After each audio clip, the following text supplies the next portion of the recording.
listening to The Doctor's Corner with Dr. Kline and Janelle Elgaway.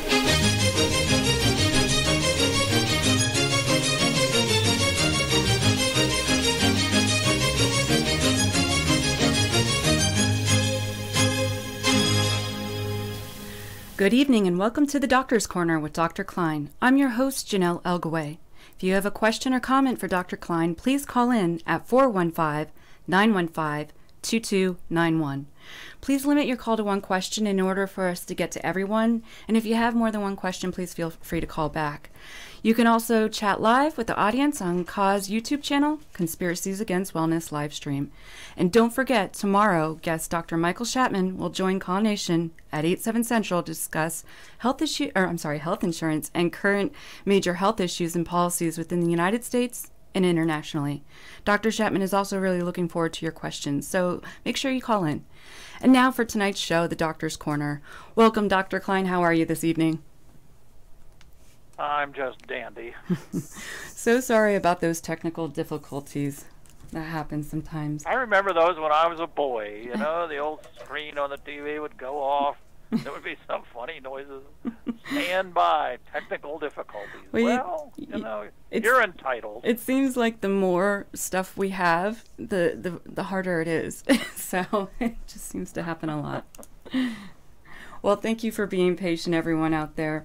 So tonight we're going to be talking a little bit about some articles that it came up recently. And I just want to know what you think. What is an opiophobe?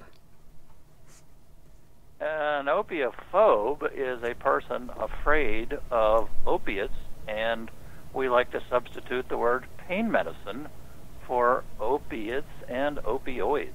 Mm-hmm. Opioid actually is a new term, and Congress had to pass a law to add it to the Controlled Substance Act that Richard Nixon started in 1970. So it's not a new word, and it unfortunately connotates things that I think are unfair. Best word is pain medicine. Mm. So, any other ones that's unfair? Just pain medicine. Well, the narcotics is actually the oldest word, and it's the best word. Narcosis means to sleep. Mm-hmm. These are drugs that make you sleepy. And narcotic covers all the drugs. Fentanyl, heroin, every single drug falls into the group narcotic. So when the CDC has to write these tables and things, they always start tripping over themselves. Mm. Well, it's opiates plus fentanyl, because fentanyl's not truly an opiate. And then there's methadone. That's really not that, you know, and pretty soon you can't understand what they're saying, which, I don't know, lately I've been thinking they do on purpose, but we won't go there. Okay. Well, we already have a call. Would you mind taking a call this early on? Sure. Okay. Caller from area code 602. What's your name and where are you from? Hi. Oh, hi, this is Shirley from Phoenix. Hi, Shirley. What's your question? Hi, Dr. Kline. I'm very pleased to meet you, and I'm one of your followers on Twitter. Oh. Okay, so, yeah, I have a really peculiar reaction to opiates, and I've talked to all my doctors, and including my pain management doctor, and no one can seem to give me an answer. When I take any kind of opiates and also medical marijuana, I actually don't feel better. I actually feel worse. In other words, it increases my pain before it gets better. Even when I've been to the ER for breakthrough pain, and they've given me morphine by IV, it makes my pain worse for a few minutes before it gets better. You know why this is? Well, this is what they talk about with hyperalgesia, which means you have hyper pain. I don't think it's that. I think it's just individual reactions to medicine. When we did a poll, about 8% of people were reporting that they got worse with their pain medicine. So it's what we call a paradoxical response. The only thing is, because each drug has an individual pattern of side effects. For example, I gave a lady some methadone, she broke out in hives. Next day, we just gave her some oxycodone, she was fine. You know, so I would, if you've got a cooperative group of doctors, I would just try other medicines. Just kind of go down the list. If your pain is important and needs to be relieved, I mean, these are work. So I think it's worth it to try different ones. So you just keep a list of the ones that have failed, and maybe after you've tried 5 or 6, you could give up and, investigate some of the alternatives. So the medical marijuana, it does the same thing. Actually, I felt worse for an hour. Same thing as the opioids. That's strange. I don't have an answer. You yeah. got stumped. Okay, I got everyone stumped. So I think oxycodone probably does work the best for me out of everything so far. Yeah, just keep trying, and you can ask the doctor for like a 1-week prescription because you're going to know right away. Mm-hmm. And then say, you mind if we just kind of go through the usual and customary and give it a try? Okay. So. Alrighty. Well, thank you very much. Carol. Thank you for calling in. Bye-bye. Oh. So, recently there were several articles stating that opioids are not better at reducing pain to improve function for chronic pain. Is this true in your opinion? No, it's not. And when I read these, I was livid because that's not what the study was. The study was taking people out of doctors' offices. They called up doctor offices around town, and they said, do you have anybody with back pain or knee pain or hip pain that are not already on pain medicine? So what's that sound like? Sounds like a bunch of people don't have a very serious disease. So then they bring them in and they give them drugstore medicine, and then they randomize it, they claimed, but they didn't blind it. So I'll explain that in a minute. So they had 2 groups. This is only 240 people. This is a very, very small medical study. Most studies that we read as doctors that have this small sample, we just don't believe. I mean, a change of like 3 or 4 patients, and all of a sudden your results are wacky. So anyway, they did this for a whole year. So they took these patients that were mild, and they gave them opiates, pain medicine for a whole year, and lo and behold, it didn't work. Well, they kind of knew it wasn't going to work. Then they gave them low-dose oxycodone, equivalent to 5 milligrams a dose. 5 milligrams of oxycodone is what you give a 9-year-old, right? With a broken leg. So what they did is they set up the study so it would give them the results that they wanted, and then they ballyhooed. It got picked up with things like patients with moderate to severe back pain, despite it didn't work. Here's another one. Headline: Finally proof opioids are no better than other medications for some chronic pain. They add at the end. In Canada, it came up with prescription opioids no better than over-the-counter drugs for chronic pain.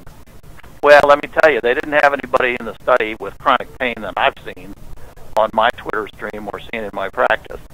So this is what I would call a sham. I hate to say it, it's a sham study, and it was done purposely to announce to the world that opiates don't work, and lo and behold, it was effective. Well, and there was also an article published in JAMA, a JAMA study by Dr. Aaron Krebs recently, that Tylenol works just as well as opioids for osteoarthritis of the knee and hip. Can you go into this a little bit, and what are your thoughts on this? Well, that's actually the study I'm talking about. Okay. So you hit it. You hit the nail right on the head. Okay. And let me just fumble around with my stuff here. Here's the article. It's 50 pages. There's never been an article I've ever read in any major journal that was 50 pages. What they've done, in my humble estimation, they convinced the Journal of the American Medical Association that this was a landmark, study, one of the most important studies ever done, and it wasn't. It was 240 people. It was not blinded, which means, you give somebody a little white pill and they know they're getting an opiate. And that's very important because people now think taking opiates is going to cause them problems, so that I could see them saying, no, my pain's fine. I don't need any more of that. And then they didn't give them very much. The conclusion was, and this is right from the JAMA paper, treatment with opioids was not superior to treatment with non-opioid medications for improving pain relief. False statement. second sentence, results do not support initiation of opioids for moderately to severe back, knee, and hip pain. So they explain it, but that's the way it works in medicine. You know, you don't start off saying, new cure for cancer, and then in the second line, improvements in toenail cancer. And that's what they did. And I'm sorry, it is unethical to produce a study like that and claim that opiates don't work, because they do work. So I asked my Twitter pile, which is now 17,000 people, what they thought. Do they agree that opiates are just as good as Tylenol and drugstore medicine? And 4% agreed. Wow. So I don't know why these people just don't go out and ask people. Well, I know why, because they're getting federal money. Right. You know, if you get federal money to do a study, guess what? You're not going to go at the end of the study and say, you know, these opiates just worked fine and nobody got addicted. And as a matter of fact, in a year of treating people with opiates, nobody in this study got addicted, which they didn't mention, but I'm sure they would have mentioned it had it happened. Have you ever seen anything like this before? Where they just blatantly lied? I have never. Go ahead. No, just where they blatantly lied. I mean. Well, there are medical studies published that are basically, when you take a close look at them, kind of set up, jury-rigged to give them the result. A lot of drug studies that I read are like that. You know, they publish a lot of them in the New England Journal of Medicine, our most prestigious journal. And over the past several years, they've just turned over to publishing, you know, pharmaceutical company papers. And you can just thumb through them real quick and find the problem. Usually it's in the design of the study. In other words, the design of the study is what's the problem. The internal part is fine. They didn't get better because the study was not done properly. If you had rounded up patients who were in terrible pain and were refused treatment, that would have been great, you know. Right. But they eliminated all the severe cases who were taking opiates. So, how so? Like, so if you, how did they get these people anyway? I mean, where were they getting them from? Well, they called around to doctors' offices. This was done in Minneapolis, sponsored by the VA, and Dr. Krebs is from University of Minnesota, where they just called up doctors. I could just picture getting a call. You know, have you got anybody with hip pain or knee pain or little back pain that's not already on pain medicine? Well, yeah, I got a few people. They were doing okay on Tylenol, and we know they were doing okay on Tylenol because half of the people in the study were treated with just Tylenol and Motrin, and they did fine. Everybody improved on both groups, the opiate group and the Tylenol group. So we know they were Tylenol sensitive or Motrin sensitive because they got better after the 12 months of, you know, taking some store-bought medicine. Do you know if these people were like intractable pain, or was it just chronic pain? What kind of? Okay, they were definitely not in intractable pain. They used, if everybody is familiar with the 10-point scale, you know, 10 being horrible and 0 being nothing, their average pain score was a 5. Now, in talking to people on my Twitter feed, a lot of chronic pain, if they're having a day with 5, hey, they're going down to the market, you know, and having a good time. So their pain scores were low. So you got low pain scores, you got people that are not sick, and then you got conclusions that opiates don't work. And I'm sorry, this study needs to be retracted. At least the conclusion needs to be retracted and refined to when opiates are added to Tylenol and Motrin, there's no improvement in mildly ill people. And she used the word in here, moderate to severe pain. That's not what a 5 is. Right. And anybody who ranks their own pain on a scale of 10 knows very well that 5 is not a serious pain score. What does JAMA mean anyway? I mean, like, what does it mean to be published in that and to have something published in there? Yeah, that's a big deal. You know, our major journals are the Journal of the American Medical Association and the New England Journal of Medicine. and a few others like the Annals of Internal Medicine, Lancet out of London. So these are the biggest, the British Medical Journal, the Canadian Medical Journal. Those are all kind of the biggies. Mm-hmm. So this is a biggie journal, and by publishing a 50-page paper, and even in the even in the Journal of the American Medical Association flyer that came out, it says that opiates are no better than other drugs at reducing pain, interfering with daily activities. Researchers point out in JAMA March 6th. Say anything. This is the JAMA paper. Doesn't say anything about this was mild back pain. I can assure you that if they had serious back pain, they would have already been on pain medicine. So the study was also done by an opiophobe. Okay. Opiophobes are coming to the head as people who are afraid of opiates. Interesting. We're going to take a quick call from area code 317. What's your name and where are you from? Good evening. This is Stacy from Indiana. Hi, Stacy. Hi, Stacy. Hi. I really have two questions for you, Dr. Kline. After 14 years of chronic pancreatitis, calcification, and necrotizing on the organ, my pain is constant. Yeah, I can imagine. My long-acting pain medicine was cut in half, my short-acting by 2/3. Now my blood pressure is out of control on blood pressure medication. I have heart palpitations. My body shakes and sweats when the pain gets real intense. I don't go to the ER because I don't want to be treated like I'm a drug seeker. Yep. At what point do we get concerned about all of this spin-off stuff happening, and at what point is it dangerous not to go to the ER?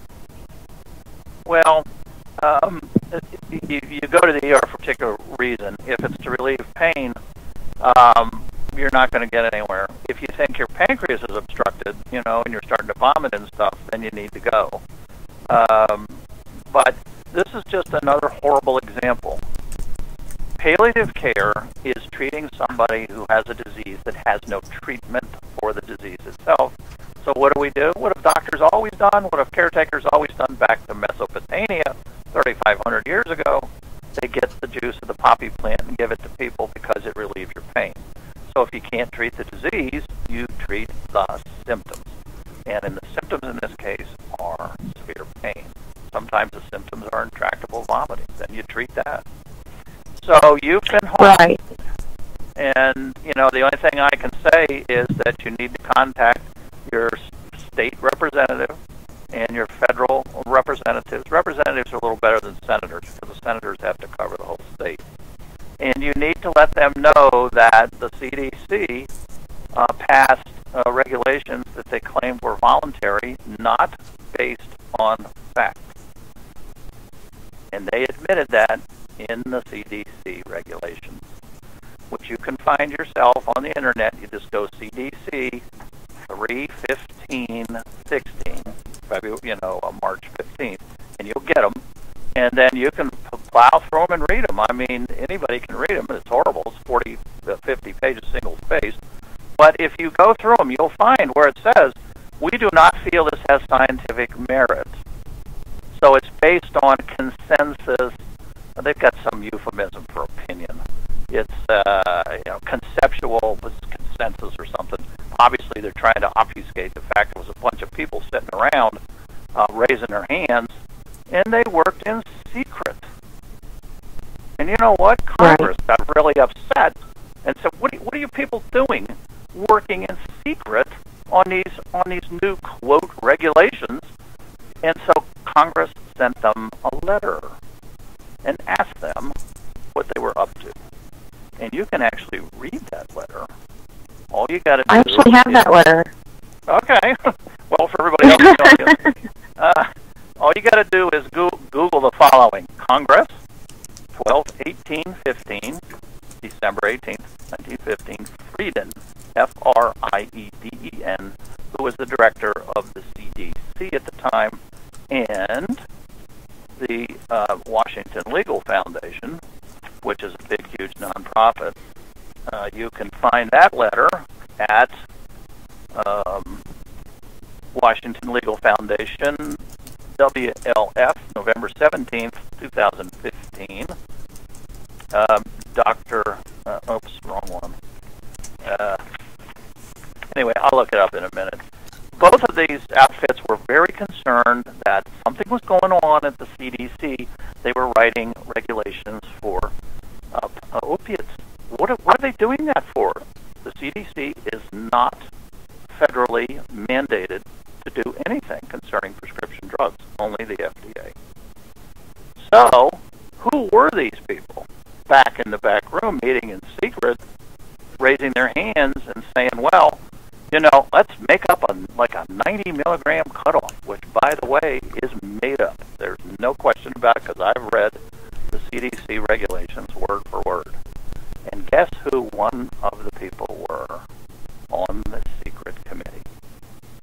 Dr. Krebs, who wrote this article in JAMA. She was a member of the group. I don't know what she did behind scenes. I don't know if she was, culpable in all this. But I watched her on a YouTube conference, and the first thing she did is she stood up and gave a disastrous case history. Somebody who was taking too many opioids. So from my viewpoint as a physician, it's important to me to decide whether or not something is tainted. Because why do they publish these papers? They publish them so people like me will change our way of doing things. So when I read an article in the New England Journal about a new drug, I have to decide whether or not I'm going to actually prescribe this new drug based on the study. That's how we do things. So, physicians reading this, if they don't spend as much time as I did going through it, they're going to go, oh my God, opiate pain medicines, they don't work. Might as well not do it. I was talking to I think that's going to be a big problem for future physicians that are being trained right now. Yeah, good point. I talked to a fellow who they got a new resident on in his 5-member group, and the guy won't prescribe opiates at all. How horrible is that? We're the only country in the world that is so afraid of opiate pain medicine, we're trying to take it away from people. Well, and that was kind of my point on one. Go ahead, Steve. Yeah, go ahead. On part of my question, I run a support group for pancreatitis patients. I have for several years.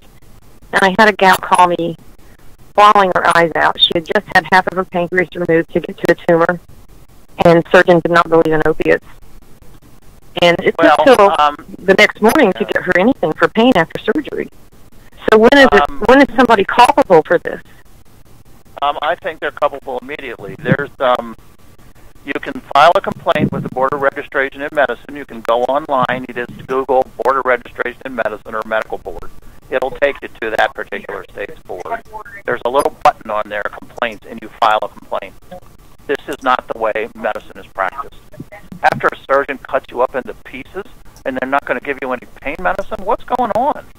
I mean, are physicians really having a hard time? Yeah, they're having a hard time with this concept of pain. To me, it's just unbelievable. Now, I'm a physician, too, so, I know that a lot of it is hospital policy, and everybody's afraid of the DEA, and for good reason, because, they're out of control, according to one federal agent I talked to on a QT, who's not in the DEA, and he said, these people are out of control. If they operated like the FBI, that's properly, using proper procedures, this wouldn't be going on. A physician like me, I spent 4 years in medical school, 3 years training, and another 3 to 5 years getting started in my practice, borrowing money, blah, blah, blah. And to have your entire career suspended with a DEA raid for no reason or improper reasons is really terrifying. So they have terrified every doctor and every dentist and every PA and nurse practitioner in this country because we don't know why they're going to suddenly come in and raid it.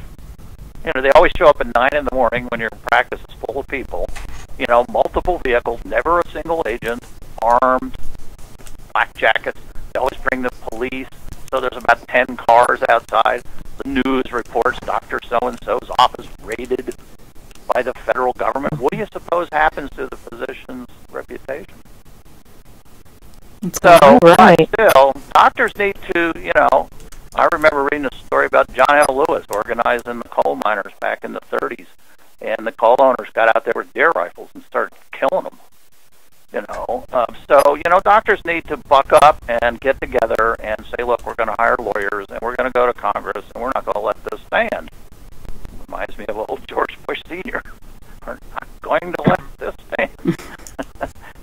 There is a point. Thank you very much, Dr. Kline. Yes. Thanks, Stacy. Bye-bye.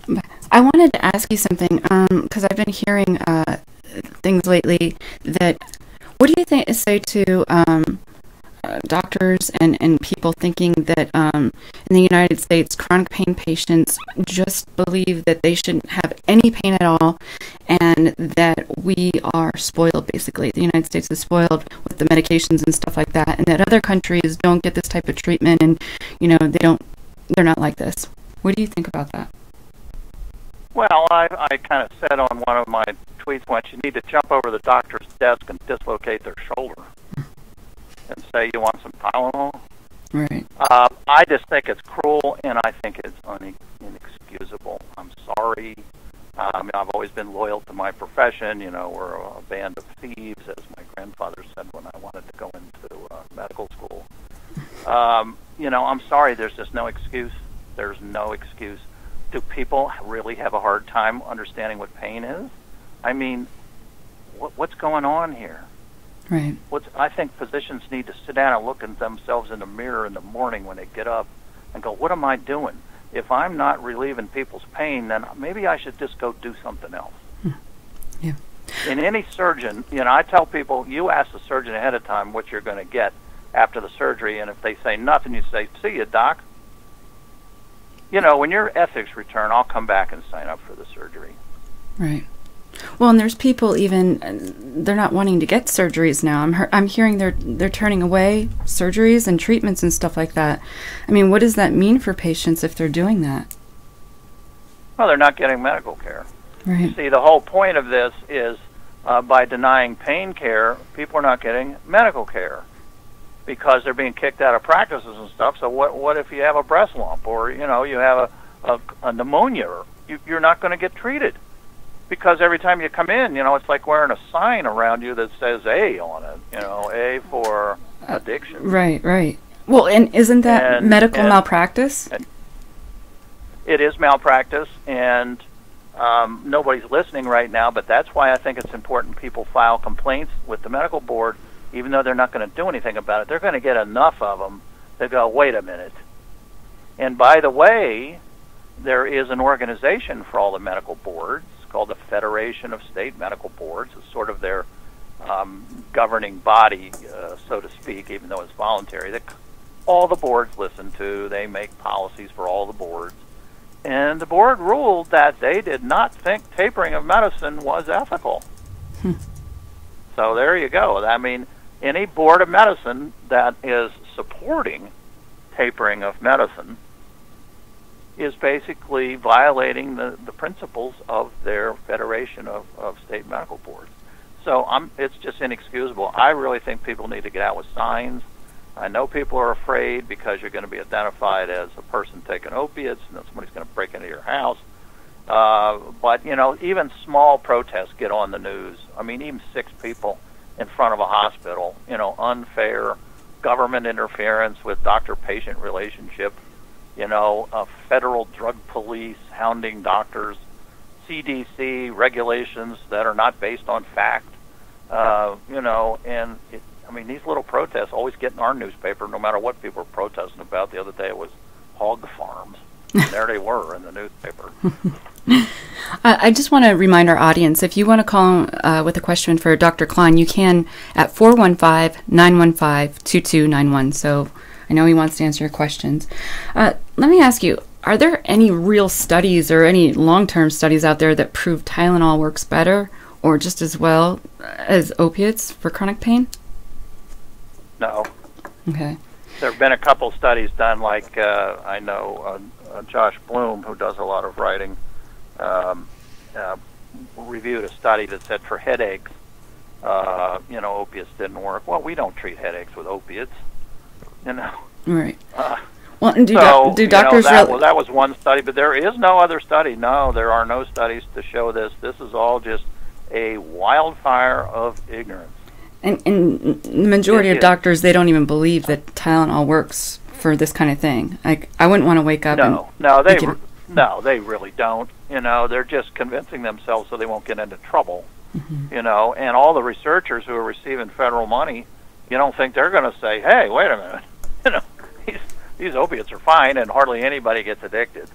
And by the way, there are no studies, and I've asked experts to show that anybody who's already on long-term pain medicine will become addicted, no matter how much you take, no matter what you take, and no matter how long you take. As a matter of fact, the FDA already ruled that all of this science was bunk. And then it all got carried over to the CDC through a Trojan horse. A story for another time. Well, the other thing I wanted to ask you about, because I'm allergic to Tylenol, and this is the weird thing, I wasn't always, but I used to be on oxycodone, and it was a 250 or something like that, where part of it is Tylenol and part of it is a pain medication. And one day I woke up, I took it, and then the next day I woke up and I took it, and I was suddenly allergic to it, and my throat closed up and I had hives. Is that a normal thing for people that they can? That can happen. Okay. Yeah, that can happen with any drug. You can take it for a while, then all of a sudden you become allergic to it. And that's one of those rare side effects, and then you just have to avoid the drug. Well, that's the second part that I wanted to ask you about, because I've been told that I am drug seeking now if I tell anybody that I'm allergic to Tylenol. And oh, interesting. Yeah. Mm-hmm. Well, this kind of goes back to I've actually been studying the Salem witch trials to try to understand how you spread fear without evidence. This is belief without evidence. And it's interesting because it wasn't just Salem. It was multiple towns in the Massachusetts Bay Colony. These were small towns, 50 people. They were hanging their neighbors. Yeah. Mostly older, and not teenagers like everybody thinks. These were mostly older people and one dog. They hung 20 of their neighbors over a period of 14 months before it stopped. And one of the pastors wrote a letter and said, "Are we going to hang 10 people to find one witch?" And lo and behold, there are 10 pain patients for every person with addiction disease. That's interesting. Are we going to treat 10 people as addicts, as addicted people, as we look for the one person who has addiction disease? And if we're hunting them down, then maybe we ought to switch them back to the medical model like they have in Canada, where in Canada, if you have a person you think has addiction disease, you can start treating them in the office. In the United States, if I started treating a person with addiction disease, I would be arrested by the DEA, whether or not I knew they were actually having addiction disease. Why is that? No. Because Americans are afraid of opiates. They're afraid, going back to the days of the reefer madness, and we had a drug czar for 32 years that did nothing but spread lies about how black folks were taking white women off, and Chinese were taking white women off, and Mexicans were mixing races, and all these lies were spread around by this drug czar. His name was Anslinger, 32 years. The good czar. And he spread enough rumors to scare everybody to death. So it's in our fabric now. We are scared to death of opiates. We're not so scared of the other more dangerous drugs, like amphetamines, much more dangerous, cocaine, much more dangerous, marijuana, less dangerous. Actually, opiates are pretty safe. People do not commit serious crime with opiates. They certainly do with alcohol. So we're afraid of opiates. We're not afraid of alcohol. We're not afraid of cocaine anymore, although we were afraid several years ago. We're afraid of it. We're afraid that something bad's going to happen, that some nice teenager kid is going to drop dead because he was given an opiate. Therefore, based on 1 or 2 or 3 cases across the country, then we shouldn't be giving opiates to anybody because they might become addicted. And in fact, there's only a certain number of people that can become addicted because you have to have a specific gene abnormality in order to become addicted. So if I'm in a doctor's office in the United States and they find out that I'm an addict and they can't treat me, who can treat me? What is the protocol then? Because I wasn't aware. Yeah, you have to go to a federal police approved doctor. So, like, if I wanted to give out medicines for addiction disease, I would have to apply for a special license from the federal drug police, the DEA. Okay. And then I could do that. I could treat addiction disease. And like I say, in Canada, you don't need a special license. You can just take care of addiction. Wouldn't that be wonderful? You know, people doctor shopping. You know, now we're hunting down doctor shoppers like they're, atomic spies. And we're going to round them all up. What are we going to do when we round them up? We're going to jail people because they've got this disease? It's not really clear what we're going to do. But in Canada, it's a pretty good system. You can just say, come here, close the door. Right. It's obvious you have addiction disease, and let's get going on some treatment here. And then you can... Yeah. Is that... I got to get a license. Well, yeah, and you're talking about to prescribe certain medications like Suboxone, correct? Yes, okay. Suboxone and methadone, both. You have to have a license. I can prescribe methadone for pain, but I can't prescribe it for somebody who has addiction disease. I mean, this is how, when you allow a federal police department to run the show, this is what happens. And they interfere with the practice of medicine. Wow. So who should run the show? They're also in charge of... Go ahead. No. I was just asking, so who should run it? But I want to know what they're in charge of as well. They're also in charge of manufacturing. Isn't that weird? So they're cutting back on manufacturing, thinking if you don't expose the general population to opiates, nobody will become addicted. That's exactly the same thinking they had during Prohibition. Take away the alcohol, and there won't be any alcoholics. Well, that didn't work too well. 14 years of crime. And the problem in the U.S., there's crime because of the refusal to use medications in a medical way. And heroin was made illegal in 1924, and we've had problems ever since. So, do the math. Right. Is it like this in other countries? Do you know? No, this is peculiar to the United States. Other countries have shortages of opiates for the treatment of pain. I know in Japan, which is always thrown up as an example, that we prescribe 100 times more than they do in Japan.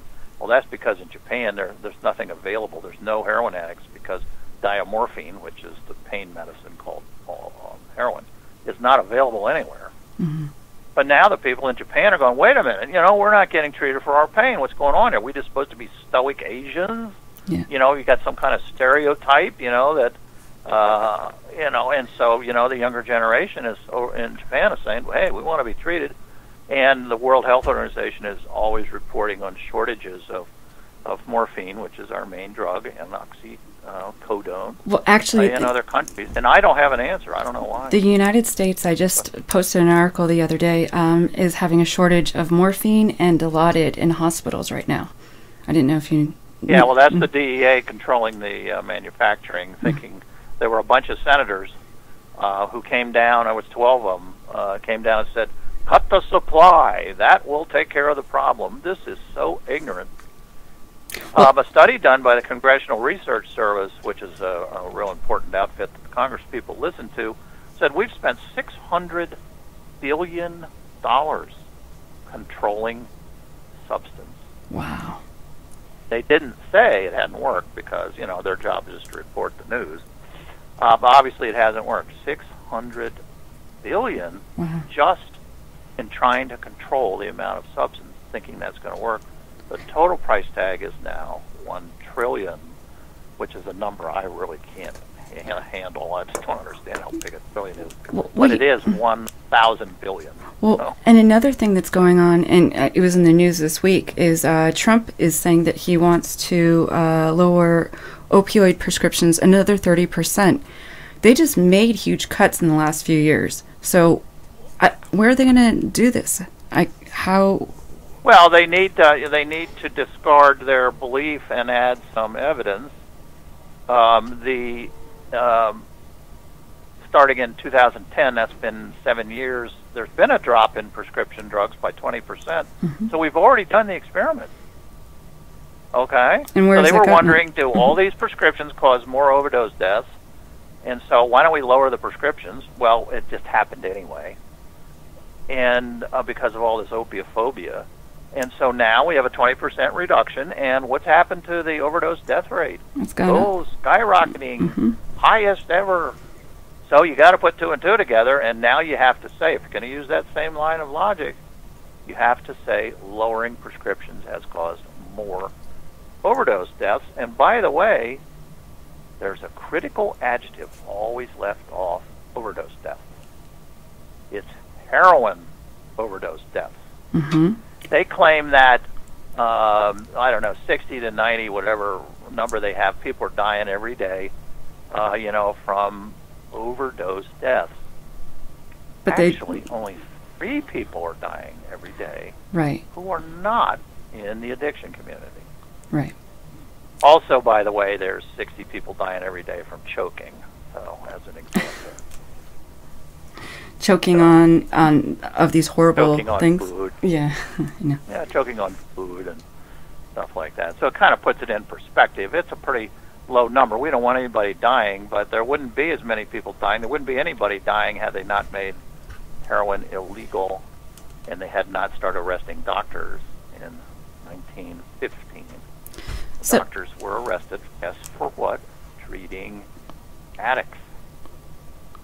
Wow. And so they rounded up all the doctors, and the doctors said, we're not treating any more people. So guess what happened to supply and demand? That's when the heroin started in the streets, 1915. And the doctors all looked out the window and go, what's going on here? These people are, getting their morphine that was previously prescribed by doctors. Now they're getting heroin in the streets, and they're paying a lot more money for it.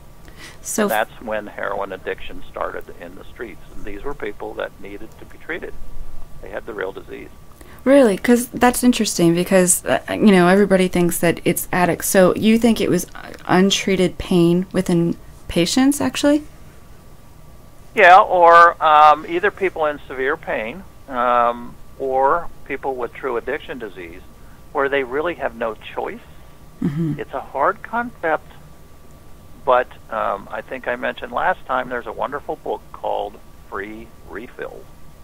And it's written by a doctor who had addiction disease. The doctor couldn't say no. Why not? His whole career was resting on this. You can't practice medicine if people think you've got a drug problem. So it's a real disease. It's unusual, and people can't stop. No, you can't stop. It's like being in a lifeboat after 3 days. You know you're going to die when you drink the salt water, and you just do it anyway. Sometimes your body just drives you to do things. Right.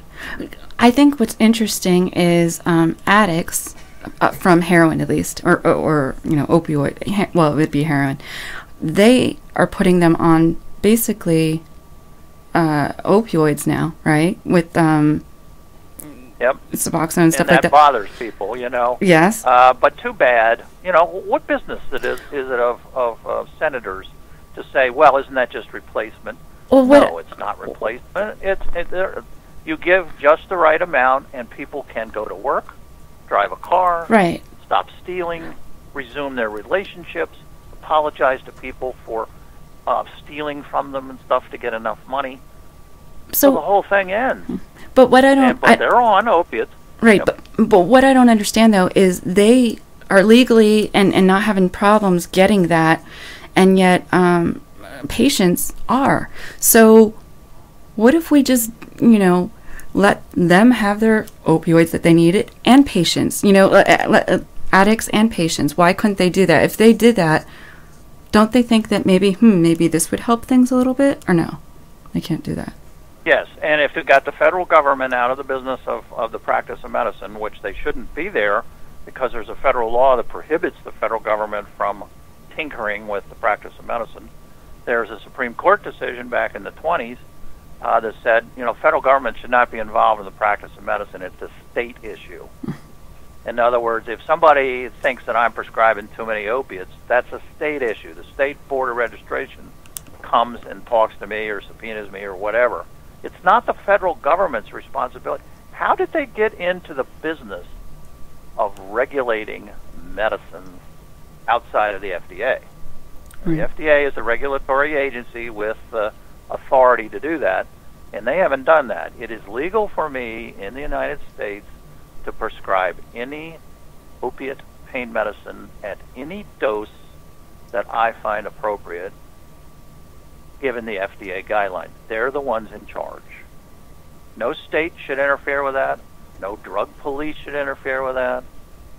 If they think they have a problem, then they need to go to my board, and the board needs to look to see if I'm practicing within standard. And the FDA is the standard.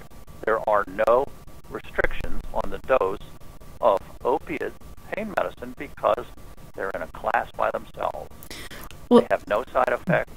You just treat until it works. You do it slowly. You build up the dose. One person might need 10. The other person might need 80. It's that much of a difference. So what do you think the fallout of the CDC regulations has been like for doctors and patients? It's been horrible. I call it the CDC 90 milligram death sentence. The fallout is just in 2 years is unbelievable. This is going to go down in history as the worst mistake made in modern medicine, where we are depriving up to 10 million people with chronic pain, with serious, and I think we need to start using terms like painful diseases. I don't think people in the general public, you say, I have pain, oh yeah, right, it's in your head. We need to start identifying the diseases. Say, I have rheumatoid arthritis, I have interstitial cystitis, I have CRPS, I have this painful disease, and it ruins my life. Yeah. And, one thing that has made very clear to me on my Twitter feed, having all these folks with chronic disease that kind of in my virtual practice now, where I only had a few before, is that it's function people are looking for. They want to have sex. They want to be able to go to the movies. They want to go to their kids' PTA meetings. They want to be able to get out of the bed in the morning. They don't want to spend all day on the couch. This is, fearful to drive their car. These are the things that, according to our little polls that we've done, I'm going to be publishing soon on Medium. These are the things that people are really concerned about. This is what people are being deprived of by the United States government interfering with our practice of medicine. The CDC says, oh, they're just voluntary. Baloney. These were taken as law. When the CDC speaks about Ebola, everybody listens. But they got themselves into the opiate business, really for reasons that we'll go into someday. It has to do with opiophobia, and people like Aaron Krebs and Dr. Andrew Kolodny and Jane Ballantyne and lots of this little group of people that managed to infiltrate a government agency and get them to publish something that was not based on fact and inappropriate. Right, and that's why this is so big that they're publishing something like this. And I don't know if I'm sure you do remember, but back in November when you and I and a few others went to D.C., do you remember when we were in one of the senator's offices, and he said, well, the CDC is just guidelines. The doctors don't have to follow it, but all the majority of doctors are following it, because they were saying, well, this isn't law, but I don't know if they realized that people are taking it that way. And was he just trying to brush us off, or did he really believe that? No, I think the opiophobes or the anti-pain medicine people really believe it. Yeah. I think maybe a lot of them have personal experiences that are very tragic, and they want to do something about it. So I think they're being genuine, But you know what? You can't stand on the corner and tell people the world's coming to an end without giving a solid reason. You know, the CDC claims, oh, these are just voluntary. But you know what? If you throw a cigarette butt out the window and it starts a forest fire, they come looking for you. Oh, it was just an accident. Too bad. You're culpable. And the fallout that has occurred, millions of people, largely women, you know, are given the stories like we just heard, you know. They're going to cut me off my pain medicine, you know. And I published a series of almost 30 people killing themselves because they were cut off. Mm-hmm. Andrew Kolodny, when I asked him about that, said, oh, they were probably withdrawing. No, they weren't withdrawing. That goes away in a couple of weeks. They were suffering these terrible pain diseases like interstitial cystitis and all these rare diseases, about 30 of them, 30 rare diseases.